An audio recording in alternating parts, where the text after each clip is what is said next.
16 number जातीय राजपथ टांगी Chandpur bypass गौरचंद्रपुर निकटरे भारसाम्य हराई ओल्टिला पानी पाइप बोझे ट्रक ओल्टिबा फल ट्रक रु अलगा है क्याबिन ने चापी हुई ट्रक चालक मृत ट्रक चालक नाम मुस्तबारी मिलन बयस 40 वर्ष से गुरुतर हेल्पर नाम देवव्रत बानर्जी बयस 35 बोली जनापड़ी।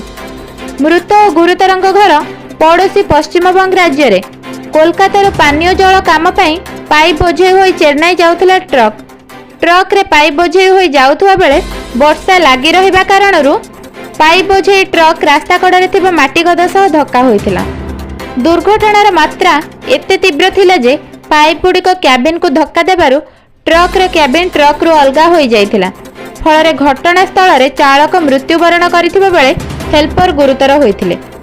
खोर्धारू ज्ञानरंजन दास का रिपोर्ट, सठिक न्यूज ओडिशा।